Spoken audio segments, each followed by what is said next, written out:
4월 25일 KMA 뉴스브리핑입니다. 보건복지부가 건정심에서 보류된 국민건강보험 종합계획을 서면 심의로 통과시키려고 해 의료계가 반발하고 나섰습니다. 앞서 지난 12일 건강보험정책심의위원회에 상정된 보건복지부의 건보종합계획안은 의협 등의 반대로 의결되지 못했는데요. 복지부는 졸속심의라는 비판에도 아랑곳 않고 서면 심의 절차를 밟고 있습니다.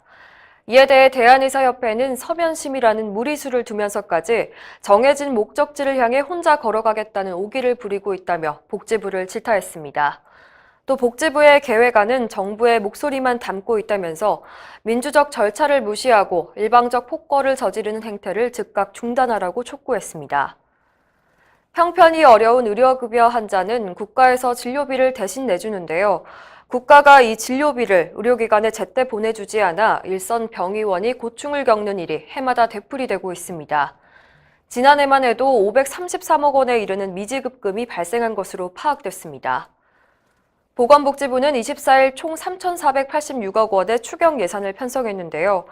이 중 의료급여 경상보조 예산으로는 1,221억 원을 편성했습니다. 이는 지난해 발생한 533억 원 규모의 미지급금이 반영된 것입니다. 매년 의료급여비 미지급금 문제가 반복되고 있지만 정부는 본 예산을 과소 편성한 뒤 이렇게 추경 예산으로 지급하는 돌려막기식 예산 운영 방식을 고수하고 있습니다. 의료급여 미지급금은 2015년 168억 원, 2016년 2258억 원, 2017년은 3334억 원으로 증가하는 추세입니다. 병원 이용 후기를 표방하는 인터넷 사이트에 대한 의료인들의 항의가 잇따르고 있습니다. 서울의 의사 추천 리스트를 표방하는 이 사이트는 의료기관의 동의도 없이 병원과 의사 정보, 환자 후기를 게재하고 있는데요. 병원 측이 항의를 해도 정보를 삭제해주지 않는다고 합니다. 서울시 치과의사회도 작년에 이 사이트에 대한 민원이 빗발쳐서 관할 보건소에 민원을 제기했는데요. 보건소는 문제 소지가 없다고 답변했습니다. 대한의사협회 김일수 변호사는 최근 의료광고 어플리케이션에 관한 수사가 진행되고 있고 유죄 판결도 나오고 있다면서 해당 사이트가 의료기관 광고나 환자를 연결해주고 중개료를 받는다면 법적인 문제를 제기할 수 있을 것이라고 전했습니다. 보건복지부가 의료계의 강한 반발을 무릅쓰고 첩약급여화를 밀어붙이고 있는데요. 의료계뿐만 아니라 정치권에서도 우려의 목소리가 큽니다.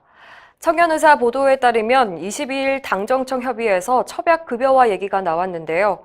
안정성, 유효성 문제는 근거를 가지고 접근해야 한다는 의견이 나왔고 약사와 한약사 간의 갈등이 뻔한데 복지부가 밀어붙이는 것에 대한 질타도 있었습니다. 소요 재정에 대한 문제 제기도 나오고 있습니다. 복지부는 첩약급여화에 필요한 재정이 1,000억 원을 넘지 않을 것이라고 공언하지만 대한약사회에서는 이보다 훨씬 많은 2,500억 원에서 4,500억 원 규모로 예상하고 있습니다. 복지부가 첩약급여화의 속도를 내고 있지만 공급자와 정치권에서도 우려의 목소리가 커서 진통이 예상됩니다. 다중이용시설의 스프링클러 등 화재 안전시설 기준이 강화되면서 의료기관의 부담도 커졌는데요. 정부가 뒤늦게 보조금 지원에 나섰지만 예산이 턱없이 부족합니다. 국토교통부는 이달 말까지 화재 안전 성능 보강 지원금 신청을 접수받는데요. 예산 규모가 총 9억 6천만 원입니다. 이 예산을 17개 시도에서 총 72개 건물에 나눠 지원하겠다는 겁니다. 지원 대상은 의료기관뿐만 아니라 어린이집, 목욕탕 같은 시설들이 다 포함돼 있어서 실제 혜택받는 병원은 별로 없을 것이라는 전망입니다.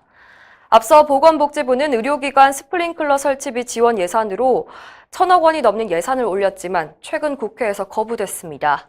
한편 의료기관의 스프링클러 설치는 3년 유예기간이 있습니다. 이상으로 뉴스브리핑을 마칩니다. 자세한 사항은 의협신문을 참고하시길 바랍니다.